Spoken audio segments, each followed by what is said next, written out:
एक महत्वपूर्ण बात, ध्यानपूर्वक सुनने का महत्व अत्यधिक गहरा होता है, विशेषकर जब हम कोई कथा, कहानी या आप बीती आपके समक्ष प्रस्तुत करते हैं। जब भी आप ऐसी किसी कहानी को सुनने बैठें तो उसे मन और आत्मा से ग्रहण करें। यह आवश्यक है कि आप खुद को उस कहानी में खो जाने दें ताकि उसका सार आपके जीवन में प्रभावशाली ढंग से उतरे। इसके लिए आपको एक ऐसा स्थान चुनना चाहिए जहां पूर्ण शांति हो। उस स्थान पर कोई बाहरी शोर या अवरोध नहीं होना चाहिए जो आपके और उस कथा के बीच में आए। एकाग्रता से सुनने से न केवल आप कहानी का गहराई से आनंद ले पाएंगे, बल्कि उसकी शिक्षा और संदेश को भी अपने जीवन में शामिल कर सकेंगे। यह ध्यानपूर्ण सुनने का तरीका आपको न केवल कथा से जोड़ता है, बल्कि उसके भीतर छिपी भावनाओं और विचारों को समझने का अवसर भी प्रदान करता है। इसलिए जब भी आप कोई कहानी सुने तो इसे मंत्रमुग्ध होकर और पूरी तन्मयता के साथ सुने। जो कथा मैं आपको सुनाने जा रहा हूं, वास्तव में मेरे जीवन का वह एक ऐसा संस्मरण है जिसे चाह करके भी भुलाया नहीं जा सकता। आज भी कभी उस घटना की याद आ जाती है तो सारा शरीर एक बारगी सिहर उठता है मेरा। सन 1955 जनवरी का महीना, सांझ का समय था। उन दिनों मैं मरणोत्तर जीवन का रहस्य शीर्षक से एक महत्वपूर्ण पुस्तक लिख रहा था और उसी के संबंध में अपने एक मिल, जिनका नाम राधा मोहन सान्याल था, से मिलने कलकत्ता गया हुआ था। उस समय सान्याल महाशय भी रहस्यवाद पर शोध कार्य कर रहे थे। शनिवार का दिन था। सान्याल महाशय से मिलने के बाद मैं काली जी का दर्शन करने के लिए चल पड़ा, मगर उस समय मां का मंदिर बंद हो चुका था। 1 घंटे बाद खुलने वाला था। अतः मैं समय व्यतीत करने के विचार से इधर उधर टहलता हुआ कालीघाट के श्मशान की ओर चला गया। श्मशान में कई लाशें जल रही थीं। दुर्गंधमय वातावरण में अबूझ सी खिन्नता छाई हुई थी। न जाने कब तक अपलक निहारता रहा मैं उन जलती हुई लाशों को। मन अवसाद से भर उठा, खिन्न हो गया चित्त उन चिताओं के रूप में जलते हुए परम सत्य को देखकर। तभी हरि बोल की आवाज कानों में पड़ी। सिर घुमाकर देखा, खाट पर एक युवक का शव रखे कुछ लोग जल्दी जल्दी श्मशान की ओर आ रहे थे। लाश के पीछे एक युवती भी थी, सद्यः परिणीता युवती। सहज ही उसकी ओर आकर्षित हो गई दृष्टि। गोरा रंग, लंबा कद, छरहरा बदन, मांग में लाल सिंदूर, कलाइयों में शंख के वलय और लाल चूड़ियां, सुडौल और आकर्षक देह पर लिपटी हुई चौड़े पाट की लाल रेशमी साड़ी। बहुत ही सुंदर युवती थी वह। उम्र यही रही होगी 26-25 साल के लगभग। आंखें सूजी हुई थीं। कभी गुलाब की तरह खिला रहने वाला चेहरा मुरझाया हुआ था। बाल खुलकर पीठ पर बिखरे हुए थे। मुरझाए हुए चेहरे पर असीम पीड़ा, कष्ट, दुख और असीम वेदना के भाव स्पष्ट थे। बुझी हुई आंखों के नीचे स्याह धब्बे उभर आए थे। निश्चय ही वह मृत युवक की पत्नी थी। समझते देर न लगी मुझे। काल के क्रूर हाथों ने उसी युवती का दब दब कर जलता हुआ सिंदूर पोंछा था। उसी को असमय में विधवा बनाया था मृत्यु ने। कंधों से उतारकर खाट जमीन पर रख दी गई। माथे पर उभर आए पसीने की बूंदों को गमझे से पोंछते हुए लोग जरा परे हटकर सुस्ताने लगे। सामने जलती हुई चिताओं को पथराई हुई आंखों से युवती ने एक बार देखा और फिर धम्म से वह पति की लाश के सिरहाने बैठ गई। मैं धीरे धीरे चलकर युवक की लाश के करीब पहुंचा। देखा, युवक काफी सुंदर था। गहरी शांति का भाव था मुख पर। ऐसा लगता था मानो वह गहरी नींद में सो रहा है और कोई मधुर स्वप्न देख रहा है। आंखें अधखुली थीं। नीचे का होंठ मुस्कुराहट की मुद्रा में था। युवती दोनों हाथ बांधे बुझी बुझी आंखों से अपने पति के चेहरे की ओर एकटक निहार रही थी। अब ऐसा लगा मानो वह अपने पति को नींद से जागने की प्रतीक्षा कर रही हो। अचानक अपने दोनों हाथों को फैलाकर युवती ने लाश को आलिंगन में ले लिया और करुण स्वर में लगी विलाप करने। श्मशान की उदासी और गहरी हो गई। पेड़ पर बैठा हुआ कौवा भी एक बारगी के कर चीख पड़ा। लोग दौड़े और लपक कर युवती को लाश से अलग किया। फिर एक सज्जन समझाते हुए बोले, इस तरह अब रोने से कोई लाभ नहीं चंदना। अपने मन को शांत रखो। जो चला गया अब वह लौट कर आने वाला नहीं है। युवती का नाम चंदना था। सचमुच वह चंदना ही थी। वे सज्जन उसे पकड़कर एक ओर ले गए और फिर समझाने लगे, मगर चंदना अभी भी रोए ही जा रही थी। कभी वह आंचल से आंसू पोंछती तो कभी पति की लाश की ओर। दृश्य बड़ा ही करुण हो उठा था। मन विषण्ण हो उठा मेरा। रुका न गया मुझसे वहां। फिर श्मशान के बाहर निकल आया मैं। मगर तभी एक सज्जन किसी को चीख चीख कर गाली देते हुए वहां आ पहुंचे। 60 पापट के लगभग उम्र थी उन महाशय की, पर वेशभूषा भिखारियों जैसी थी। वह फटा पुराना चिथरे जैसा कुर्ता पहने थे। कमर में मैली कुचैली धोती बंधी हुई थी। सिर के बाल रूखे और उलझे हुए थे। दाढ़ी भी काफी बढ़ी हुई थी। बिल्कुल किसी पागल भिखारी जैसे लग रहे थे महाशय। उस व्यक्ति को देखकर लोग एक बारगी घबरा गए। 12 या 13 सज्जनों ने आगे बढ़कर उसे पकड़ना चाहा, मगर वह बूढ़ा व्यक्ति सभी को परे ढकेलता हुआ उस युवक की लाश के करीब जा पहुंचा और मेरे लाल, मेरे बेटे और मेरे निशीत कहते हुए लिपट गया लाश से। मृत युवक का नाम निशीत था, मगर वह बूढ़ा व्यक्ति कौन था? क्या बाप था उस युवक का? हाँ, बाप ही थी। बूढ़ा बगल में खड़े एक बंगाली सज्जन फुसफुसाकर बोले, आपने पहचाना नहीं, ये राय चौधरी विपिन बाबू हैं।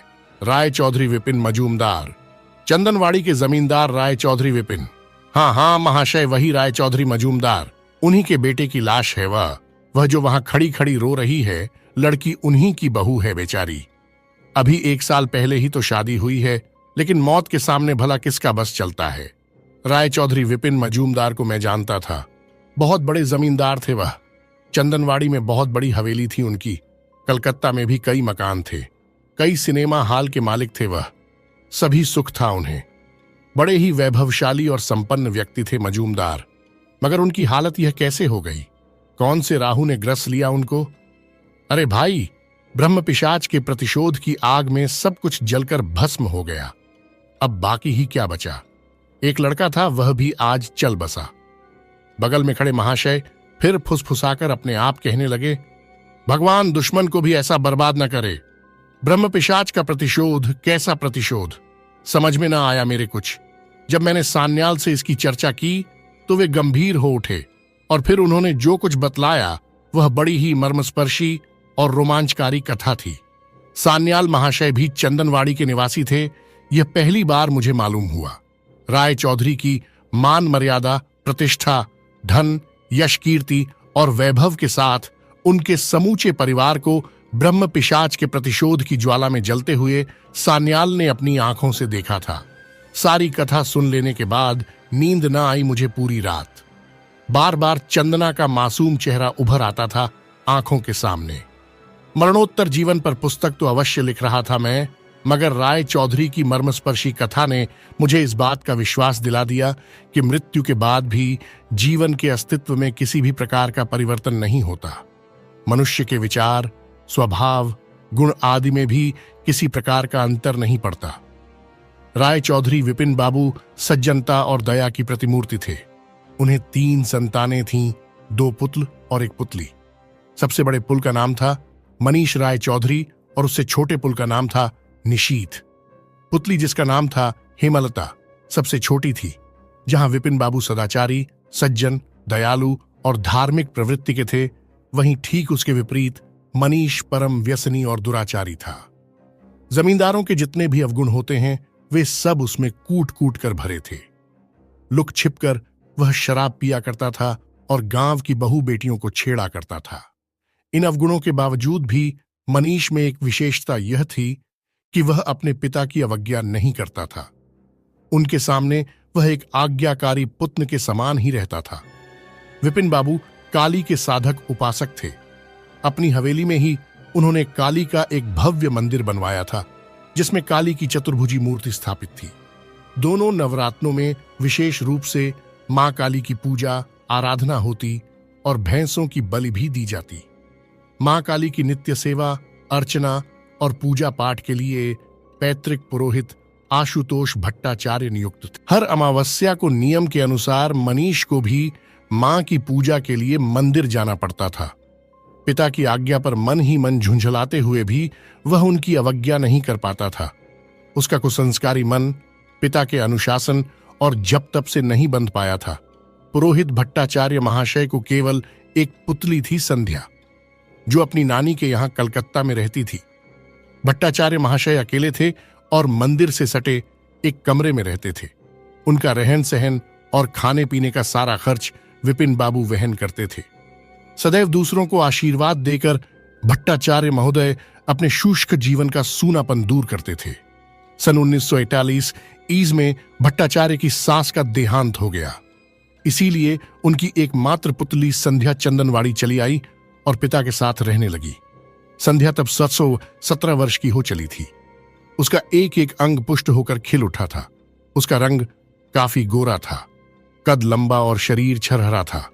आंखें बड़ी बड़ी थीं, नाक नुकीली थी, होंठ पतले और गुलाब के फूल की तरह कोमल और रक्ताब थे। कोई भी उसको देखता तो बस अपलक देखता ही रह जाता उसे। पुत्री के आ जाने से भट्टाचार्य महाशय को मुंह मांगी मुराद मिल गई थी। उनको अपने नीरस जीवन में प्रथम बार ही शायद सुख सुविधाओं की झलक मिली थी।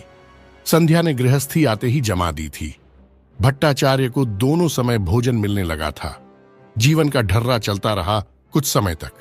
एक दिन भट्टाचार्य महोदय के मन में तीर्थयात्रा करने का विचार उत्पन्न हुआ। वे काशी जाना चाहते थे और वहां कुछ समय व्यतीत कर बद्रीनाथ जाने का उनका विचार था। अवसर देख एक दिन उन्होंने अपनी तीर्थ यात्रा के इस विचार को विपिन बाबू के सम्मुख व्यक्त किया। विपिन बाबू स्वयं धार्मिक प्रवृत्ति के व्यक्ति थे। उनको भला क्या एतराज हो सकता था। उन्होंने तुरंत अनुमति दे दी। बोले, भट्टाचार्य जी, आप सहर्ष तीर्थयात्रा पर जाएं, जो खर्च चाहिए मुझसे ले लें। भट्टाचार्य महाशय प्रसन्न हो उठे। गदगद स्वर में बोले, मेरी अनुपस्थिति में संध्या को आप अपनी शरण में रख लें। तीर्थ से वापस लौटने पर मैं शीघ्र ही संध्या का विवाह करना चाहता हूं। विपिन बाबू को इसमें क्या आपत्ति थी। उन्होंने संध्या को अपने पास रखने तथा भट्टाचार्य को चिंता रहित होकर तीर्थ यात्रा करने का आश्वासन दे दिया। एक सप्ताह बाद भट्टाचार्य महाशय काशी यात्रा के लिए रवाना हो गए और संध्या विपिन बाबू के परिवार के साथ रहने लगी। शीघ्र ही वह हेमलता की प्रिय सहेली भी बन गई। विपिन बाबू की पत्नी बड़ी रानी कनकप्रिया देवी तो संध्या की सुंदरता और मृदु स्वभाव की प्रशंसा ही किया करती थी। अभाव में पली संध्या समुचित स्नेह प्रेम पाकर खिल उठी। गुलाब के फूल की तरह उसका रूप रंग निखर आया। विपिन बाबू ने हेमलता के साथ ही साथ उसकी भी शिक्षा और गायन सीखने का प्रबंध कर दिया। वह एक प्रकार से हेमलता की छोटी बहन ही बन गई थी। दोनों प्रायः साथ ही साथ रहती थीं। हवेली के बाहर आम का घना बाग था, काफी बड़ा बाग था वह। एक दिन हेमलता और संध्या दोनों साथ साथ बाग में टहल रही थीं। उसी समय मनीष भी वहां पहुंच गया।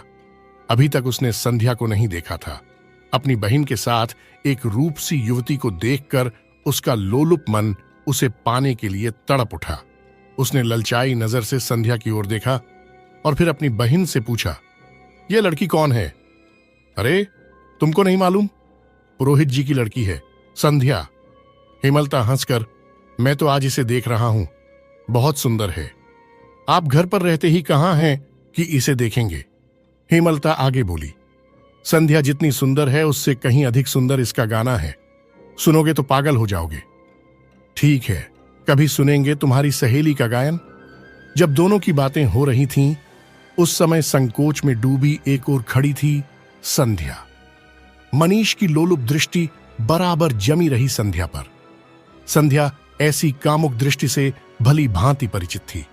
उसे मनीष की आंखों में वासना के उस दानव का आभास मिल चुका था जो आंखों ही आंखों में उसे पी जाना चाहता था।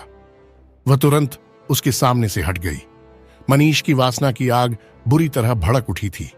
वह किसी भी तरह और किसी भी कीमत पर संध्या को प्राप्त कर लेना चाहता था। अब तक न जाने कितनी कुमारी लड़कियों और विवाहिता युवतियों के सतीत्व से खेल चुका था वह, मगर बदनामी के भय से और जमींदारी के रोब से कोई कुछ बोल नहीं पाता था। आखिर एक रात अपहरण कर ही लिया मनीष ने संध्या का। मगर यह अपहरण मनीष के लिए ही नहीं बल्कि राय चौधरी के समूचे परिवार के लिए भयंकर रूप से घातक सिद्ध। नित्य की भांति 4 बजे भोर में कनकप्रिया देवी उठीं। उन्होंने देखा कि संध्या उनकी बगल वाली चारपाई पर नहीं थी। ऐसा पहले कभी नहीं हुआ था। संध्या उनके साथ ही उठती थी और नित्य क्रिया के लिए जाती थी। जब 2-3 घंटे तक संध्या किसी को हवेली में नहीं दिखलाई दी तो हंगामा मच गया। हर संभावित स्थान को खोजा गया, मगर संध्या को नहीं मिलना था। नहीं मिली, कभी नहीं मिली। राय चौधरी विपिन बाबू इसी दुख में बीमार पड़ गए और उन्होंने चारपाई पकड़ ली। करीब 15 दिन के बाद तालाब के किनारे आम के एक पेड़ के नीचे झाड़ी में फंसा हुआ संध्या की साड़ी का टुकड़ा मिला। जब लोगों ने उसे पहचाना तो गांव में शोर मच गया। फिर पुलिस आई, तालाब में जाल डाला गया। काफी देर के बाद और काफी मेहनत के बाद संध्या की लाश मिली। लाश नंगी थी और सड़ चुकी थी। लाश को देखकर कनक प्रिया देवी बेहोश होकर गिर पड़ी। मर्यादाशील विपिन बाबू चीख चीख कर अपने सिर के बाल नोचने लगे। बीमार तो थे ही, उनकी आत्मा कल्प रही थी कि वे भट्टाचार्य जी को दिए गए वचन को अब कैसे निभा पाएंगे, क्या जवाब देंगे उनको। 4-5 महीने बाद भट्टाचार्य महाशय तीर्थ से वापस चंदनवाड़ी लौटे और जब उन्होंने यह दुखद समाचार सुना तो विक्षिप्त हो उठे। लगातार हफ्तों तक संध्या संध्या चिल्लाते रहे। संयम और विवेक की प्रतिमूर्ति भट्टाचार्य महोदय का संयम टूट गया था, विवेक भी नष्ट हो गया था उस समय। किस व्यभिचारी ने मेरी पुत्री के साथ दुराचार किया है, मैं उसका समूल नाश कर दूंगा, उसके पूरे वंश को नष्ट कर दूंगा। क्रोध से थर थर कांपते हुए उस ब्रह्म तेजोमय ब्राह्मण ने कहा और धीरे धीरे चलकर तालाब के किनारे पहुंचा और पानी में उतरकर अपना गमछा भिगोया और उसे कसकर गले में बांधा और आत्मघात कर लिया। ब्रह्म हत्या का समाचार जब विपिन बाबू ने सुना तो पीले पड़ गए। एक नहीं, 2-2 मौतें हो चुकी थीं। उनकी समझ में नहीं आ रहा था कि वे करें क्या। सदमे को बर्दाश्त न कर सके विपिन बाबू, पागल हो गए वह। दिन भर गांव में घूमते रहते और चीखते चिल्लाते रहते। हालत दिन पर दिन दयनीय होती गई उनकी। विपिन बाबू की अवस्था ऐसी होने पर मनीष स्वतंत्र हो गया। उसकी तूती बोलने लगी। सुरा सुंदरी का खुला प्रयोग होने लगा हवेली में। बरसात का मौसम था। उस दिन सवेरे से ही पानी बरस रहा था। सांझ गहरा गई थी। मनीष आकंठ डूबा हुआ था मदिरा में और उस समय उसको तृप्त करने के लिए कई ग्राम बालाएं थीं उसके निकट। अचानक चीखकर जमीन पर गिर पड़ा मनीष और बेहोश हो गया। फिर तो उस दिन से एक न एक व्याधि उसे लगी ही रहती। मनीष को लगता कि किसी अज्ञात शक्ति ने उसे जमीन पर पटक दिया है। नींद में भयानक से भयानक और डरावनी आकृतियां उसे घूरती हुई दिखाई पड़ती। कभी कभी ऐसी स्थिति में खाट से उठकर तालाब की ओर भागने लग जाता वह। भोजन परोसकर सामने लाया जाता तो मलमूल में परिवर्तित हो जाता वह। मनीष को भूखा प्यासा ही रह जाना पड़ता। बड़े बड़े ब्राह्मण और ओंझा बुलाए गए। तंत्रमल और झाड़ फूंक किया गया। तरह तरह के अनुष्ठान और तांत्रिक प्रयोग किए गए, मगर लाभ कुछ नहीं हुआ। सभी ने यही बतलाया कि मनीष पर ब्रह्म राक्षस का साया है, ठीक होना कठिन ही है। कोई भी उपचार शुरू होने पर मनीष के शरीर में असह्य पीड़ा होती थी और वह पागलों की तरह चिल्लाने चीखने लगता। मरने के पूर्व बराबर 1 सप्ताह तक वह बेहोश रहा। सभी उपाय व्यर्थ गए। कभी कभी बेहोशी की ही अवस्था में चिल्लाता, मैं यह वंश निर्मूल कर दूंगा। और एक रात जैसे ही वह चिल्लाकर बोला, मैं यह वंश निर्मूल कर दूंगा, उसी समय मनीष के मुंह से ढेर सारा खून निकला और उसी के साथ उसके प्राण निकल गए। मरने के कुछ देर पहले मनीष ने अपनी मां को अपना पाप बतलाया। उसने कहा वह संध्या को अपने 2 आदमियों की सहायता से उठवाकर गांव से 2 मील दूर रंग महल में ले गया था। वहां उसने संध्या के साथ बलात्कार किया। इच्छा भर भोग लेने के बाद उसने उसे नौकरों के हवाले कर दिया। नौकरों ने भी जी भरकर संभोग किया संध्या के साथ। फिर गला घोंटकर उसने मार डाला उसको और लाश तालाब में डुबो दी। मनीष के मरने के बाद हवेली में तरह तरह की भयानक आवाजें गूंजने लगीं। कभी कभी किसी औरत के खिलखिलाकर हंसने की आवाज भी तैर जाती हवा में। हवेली के बंद दरवाजे, खिड़की और अलमारियों के बंद पल्ले अपने आप फटाफट खुल जाते। कभी कदा आंगन और दालानों में मलमूल की वर्षा भी होने लग जाती, जिससे चारों तरफ दुर्गंध ही दुर्गंध फैल जाती। हवेली से कीमती सामानों का गायब होना और कपड़ों में आग लग जाना तो मामूली बात हो गई। करीब 1 साल तक तो ऐसा ही सब कुछ होता रहा। उसके बाद मौत का सिलसिला चल पड़ा। एक के बाद एक की मृत्यु होने लगी। शांति के लिए, किसी अनुष्ठान प्रयोग के लिए कोई भी ब्राह्मण या तांत्रिक अब तैयार न होता। पूजा हवन के लिए यदि कोई तैयार भी हो जाता तो हवन की अग्नि ही प्रज्वलित न हो पाती। खैर, अंत में सदाबहार हवेली वीरान हो गई। निशीथ कलकत्ते में अपने मामा के पास रहता था, बस वहीं बचा रहा। इस अभिशाप से अब तक वह विपिन बाबू को भी कलकत्ता ले आया, इलाज भी कराया उनका, मगर ठीक कहां होना था उन्हें। हाजरा रोड और कालीघाट की सड़कों और गलियों में पागल भिखमंगों की तरह वे घूमते रहते। किसी ने कुछ दे दिया तो खा लिया, वरना अपने में लीन। उस घटना के करीब 15 दिनों के बाद सांझ के समय मैं हाजरा रोड से गुजर रहा था। देखा फुटपाथ पर विपिन बाबू पड़े हुए थे। शरीर पर वही फटा पुराना कुर्ता और वही मैली कुचैली लुंगी, उलझे हुए बाल कीचड़ में सने हुए थे। आंखें बंद थीं, मुंह खुला हुआ था। एक और एल्यूमिनियम का एक कटोरा पड़ा था, खाली नहीं था वह, उसमें भात था जो कभी का सूख गया था। निस्पंद पड़े विपिन बाबू के चारों ओर घेर कर कई लोग खड़े थे। पूछने पर मालूम पड़ा कि न जाने कब के मरे पड़े हैं फुटपाथ पर वह। आंखें भर आईं मेरी, रुका न गया वहां फिर मुझसे। वंश के एकमात्र अंतिम चिराग निशीथ की मृत्यु के आघात को सहन न कर सके विपिन बाबू। सचमुच ब्रह्म पिशाच के प्रतिशोध की आग ने उन्हें भी जलाकर भस्म कर डाला था। लगभग 20 वर्ष बाद मुझे एक आवश्यक कार्य से सान्याल से मिलने के लिए चंदनवाड़ी जाना पड़ा। एक प्रकार से मैं इन तमाम घटनाओं को भूल ही चुका था, मगर जब चंदनवाड़ी पहुंचा तो स्मृति पटल पर एक एक घटना उभर आई। करीब 50-60 कच्चे पक्के मकानों का गांव चंदनवाड़ी। गांव के बाहर एक बहुत बड़ा तालाब था और उस तालाब से सटा हुआ था काफी लंबा चौड़ा केले का बाग, और बाग के बाद थी विपिन बाबू की हवेली। सांझ की स्याह चादर फैल चुकी थी चारों तरफ। एक अबूझ सी खिन्नता व्याप्त थी वातावरण में। जब मैं तालाब के किनारे से होकर आगे बढ़ा तो सामने ही दिखलाई पड़ गई हवेली। ध्वस्त परिवेश में अतीत की एक यादगार के रूप में वह हवेली धूल धूसरित होकर भी बाकी भंगिमा से सिर ऊंचा किए खड़ी थी। उसे देखकर बड़ा ही कातर और म्लान प्रतीत हुआ मुझे।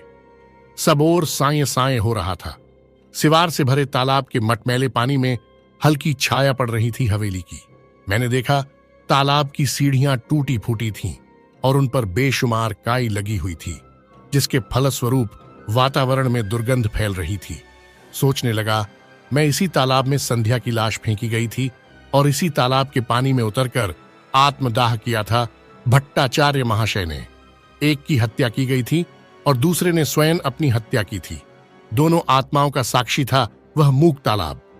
विषण्ण हो उठा मेरा मन और वहीं काई लगी एक सीढ़ी के टूटे पत्थर पर बैठ गया मैं। कब तक गालों पर हाथ धरे चुपचाप यही सब सोचता हुआ बैठा रहा मैं, ख्याल नहीं।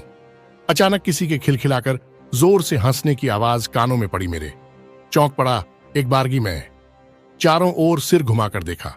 सारी प्रकृति राली के निविड़ अंधकार में डूबी हुई थी। कौन था? किसकी हंसी थी वह? कुछ समझ में ना आया मेरे। उठकर चलने लगा मैं। अभी 4-5 कदम ही चला होऊंगा कि अचानक फिर वही हंसी सुनाई पड़ी मुझे। इस बार मैंने हंसने की आवाज को ध्यान से सुना। हवेली से आई थी वह आवाज। न जाने किस प्रेरणा के वशीभूत होकर मैं घूम पड़ा हवेली की ओर।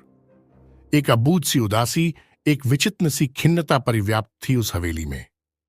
लाल पत्थरों से बनी एक ऊंची शानदार हवेली की धूल से अटी सीढ़ियां चढ़ते समय लगा जैसे काफी अरसे से कोई आया ना हो वहां। टूटी फूटी जर्जर बारादरी में प्रवेश करते ही दहशत से पर फड़फड़ाते कबूतर कानों को छूते हुए निकल गए। लगा जैसे चमगादड़ भी चीखें हों यहीं कहीं। राशि राशि बिखरे अंधकार में धुंधले उजाले का दायरा एक बार सिमटकर फैला और फिर फैलता ही गया। लगा हाथ में लैंप लिए कोई आ रहा है। आंखों में विस्मय भरे एकटक सामने देखता रहा मैं। काठ का जर्जर किवाड़ हटाए जाने की आहट हुई। म्लान उज्जियाला उस पीली मध्यम रोशनी में देखा। मिट्टी के तेल का धुआं उगलती चिमनी लिए एक हाथ बाहर आया। उसके पीछे एक अस्पष्ट सा चेहरा। गौर से देखने पर शरीर की रेखाएं स्पष्ट हो गईं। लंबा दुबला जीर्ण शीर्ण सा शरीर, तीखी नाक, विस्फारित भावहीन सी आंखें, आंखों के किनारे गहरी स्याही विवर्ण, रक्तहीन सा मुख। न जाने किस निगाह से देख रही थी वह युवती कि डर लग जैसे दुविधा हो रही हो, ऐसे निगाह से देखती रही थी वह प्रौढ़ युवती मेरी ओर। फिर क्षीण हंसी हंसकर बोली, भीतर चले आइए। फीकी रोशनी का दायरा कसमसाया और फिर आगे सरका। उसी के पीछे पीछे मैं चला। भीतर गहरी खामोशी थी। बाहर की दुनिया से वह अनजाना लोक परे सा प्रतीत हुआ मुझे। थोड़ा भय लगा, मगर फिर संभाल लिया मैंने अपने आप को। यह प्रौढ़ युवती कौन है? क्या इसी की हंसने की आवाज सुनाई पड़ी थी मुझे? जब मैं मन में यह सोच रहा था, उसी समय उसने पीछे मुड़कर मेरी ओर देखा और फिर जरा सा हंसकर बोली, आपने मुझे क्या पहचाना नहीं? नहीं, आपको पहचान न सका मैं। कौन है आप?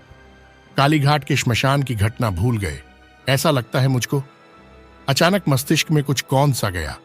क्या आप चंदना हैं? विपिन बाबू की पुलवधू चंदना? हां, आपने अब पहचाना ठीक से। फिर फिस फिस कर हंस पड़ी चंदना। बड़ी रहस्यमयी हंसी थी वह। आप इस हवेली में मुझे मिलेंगी ऐसा कभी सोचा ना था मैंने। कब से हैं आप? जब से मेरी दुनिया उजड़ी है तभी से हूं शर्मा जी। मैं शर्मा हूं, यह कैसे मालूम है आपको? मुझे सब मालूम है पंडित जी। आप बनारस के रहने वाले हैं और यहां सान्याल बाबू से सरकारी काम से मिलने आए हैं, यह भी मुझे मालूम है। स्तब्ध रह गया मैं। रहस्य समझ में नहीं आया। लंबे चौड़े आंगन के बाद कई कमरे थे। एक कमरे का दरवाजा लगा जैसे अपने आप खुल गया हो। कच्ची जमीन पर एक खाट बिछी हुई थी। एक तरफ टूटी हुई एक कुर्सी भी पड़ी थी। मुझे उसी कुर्सी पर बैठने का संकेत कर छोटी रानी स्वयं खाट पर बैठ गईं। अचानक हवा का एक झोंका आया और उसी के साथ कमरे में विचिन्न सी दुर्गंध फैल गई। लगा जैसे कहीं कोई मुर्दा सड़ रहा हो। चिमनी की कांपती हुई पीली रोशनी में अब मैं साफ देख रहा था छोटी रानी चंदना को। जो रूप और सौंदर्य मैंने 20 वर्ष पहले देखा था, वैसा अब कुछ भी न था वहां। न वह रूप था और न था वह सौंदर्य। चंपा के फूल की तरह शरीर का रंग धूमिल पड़ गया था। सावन भादों की काली घटा की तरह स्याह घने बाल अधपके होकर रूखे पड़ गए थे। आंखों के नीचे भी स्याही फैल गई थी। पूरे चेहरे पर झुर्रियां उभर आई थीं, मगर इन सब के बावजूद भी मुख पर एक अजीब सा तेज फैल रहा था उस समय। खाट पर बैठने के बाद छोटी रानी ने एक बार बड़ी गहरी दृष्टि से मेरी ओर देखा और फिर आहिस्ते से बोली, आप तो जानते ही हैं सारी कथा। हां, सब जानता हूं, सब सुन चुका हूं।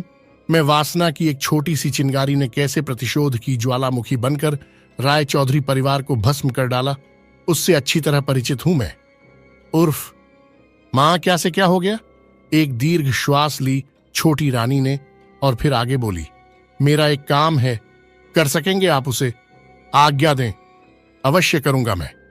मेरी बात सुनकर छोटी रानी ने एक बार चारों तरफ आंखें घुमाकर देखा और फिर खाट पर बिछी दरी के नीचे से एक पोटली निकालकर उसे मेरी ओर बढ़ाते हुए कहा, ये रुपये हैं, पूरे 5,000 रुपये, इसे रख लें अपने पास। पोटली ले ली मैंने। फिर बोला, क्या करना होगा मुझे? फिर एक लंबी सांस ली छोटी रानी ने और उच्छ्वास भरे स्वर में कहने लगी, राय चौधरी परिवार के सभी लोग भयंकर प्रेत योनि में पड़े हैं। उनकी आत्मा का उद्धार करना होगा आपको। ठीक है, मगर मैं कैसे कर सकता हूं उद्धार?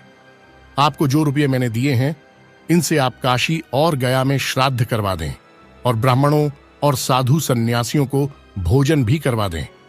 इन सबसे उन प्रेतात्माओं को शांति मिलेगी और प्रेत योनि से मुक्ति मिल जाएगी। अपने वाक्य को जैसे ही छोटी रानी ने पूरा किया, उसी समय आंगन में किसी की खिलखिलाकर हंसने की आवाज आई। किसी की हंसी थी वह। आश्चर्य और भय के मिले जुले भाव से भर गया मन। सिर घुमाकर देखने की कोशिश की, पर अंधेरे में कुछ दिखलाई न पड़ा मुझे। 10-15 मिनट बाद फिर उसी प्रकार हंसने की आवाज आई। इस बार की हंसी मुझे अजीब सी लगी। निश्चय ही वह किसी मनुष्य की हंसी नहीं थी। अचानक मेरी निगाह छोटी रानी की ओर घूम गई। देखा, उनका चेहरा पीला पड़ गया था। भय और आतंक से थर थर कांप रही थीं वह। पथराई हुई आंखों से कभी मेरी ओर तो कभी आंगन की ओर देख लेती थीं। फिर एकाएक उनका चेहरा काला पड़ गया। हंसने की फिर आवाज सुनाई पड़ी। इस बार बिल्कुल नजदीक सुनाई पड़ी थी आवाज। ऐसा लगा मानो कोई कमरे में ही हंसा हो। दृष्टि अपने आप घूम गई और फिर सुषुम्ना तक एक हिम प्रवाह दौड़ गया। रोम रोम सिहर उठा। 16-17 साल की एक युवती दरवाजे के पास खड़ी रानी साहिबा की ओर घूर रही थी। बड़ी भयानक शक्ल थी उस युवती की। सारा शरीर भीगा हुआ था उसका, बालों से भी पानी छू रहा, गीली सा हड्डी बदन से चिपकी हुई थी। ऐसा लगा मानो अभी अभी स्नान करके वहीं आई हो। कौन थी वह लड़की? उसे देखकर असीम आतंक से अवश्य हो गया मेरा सारा शरीर। लगा जैसे प्राण ही निकल जाएंगे। छोटी रानी की ओर देखने की कोशिश की मैंने, लेकिन कहां थी वह? एक क्षण का भी 100वां हिस्सा। उसके बाद ही वह रहस्यमयी लड़की आंगन की ओर बढ़ गई और अगले ही क्षण भयानक अट्टहास से गूंज उठा निस्तब्ध वातावरण। लगा जैसे भयातुर कंठ से छोटी रानी ने चीत्कार किया हो, बचाओ छोटी रानी, छोटी रानी, रानी मां पुकारता हुआ मैं भी भागा आंगन की ओर, मगर दूसरे ही क्षण किसी पत्थर से टकराकर गिर पड़ा, मुंह के बल जमीन पर। फिर होश न रहा मुझे, और जब चेतना लौटी तो देखा सवेरा हो चुका था और मैं सान्याल के कमरे में एक खाट पर पड़ा था और सान्याल के अलावा और कई लोग खड़े थे मेरे करीब। छोटी रानी कहां है? धीमे स्वर में पूछा मैंने सान्याल से। सान्याल का चेहरा गंभीर हो उठा। बिना कुछ बोले वे दूसरे कमरे में चले गए और जब वापस लौटे तो उनके हाथ में पोटली थी, रुपये की पोटली। क्या यह आपका रुपया है? नहीं, रानी मां ने दिया था रुपया, उन्हीं का है यह रुपया। यह सुनकर सान्याल का चेहरा सफेद हो गया। शायद उनका गला सूख गया था। सूखे कंठ से हकलाते हुए बोले, कल रात सचमुच आपसे रानी मां मिली थी और रुपया दिया था? आप इस तरह क्यों पूछ रहे हैं? क्या मैं झूठ बोल रहा हूं आपसे? नहीं नहीं, ऐसी बात नहीं है। आपसे रानी मां नहीं, रानी मां की भटकती हुई प्रेतात्मा मिली थी। और सान्याल अपना वाक्य पूरा कर पाते कि बीच में ही चीख कर बोल पड़ा, मैं, क्या वह प्रेतनी थी? हां, सान्याल ने जवाब दिया, वह प्रेतनी थी। पिछले 20 साल से हवेली में भटक रही है वह, और उसके साथ ही भटक रही है संध्या की भी प्रेतात्मा। कहने की आवश्यकता नहीं, मैंने उसी दिन चंदनवाड़ी छोड़ दिया और बनारस चला आया और छोटी रानी के आदेश के अनुसार सारा काम करा दिया। उनकी और उनके परिवार के लोगों की भटकती हुई आत्माओं को शांति मिली या नहीं, प्रेत योनि से वे लोग मुक्त हुए या नहीं, यह मैं नहीं बतला सकता, मगर यह अवश्य बतला सकता हूं कि पिछले महीने में एक बार चंदनवाड़ी गया था।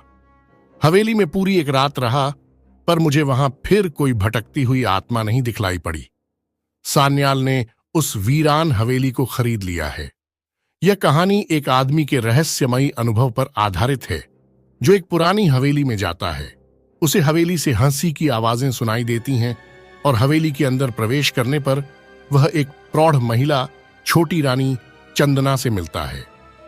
बातचीत के दौरान पता चलता है कि छोटी रानी एक प्रेत आत्मा है जो अपने परिवार की मुक्ति के लिए उस आदमी से सहायता मांगती है।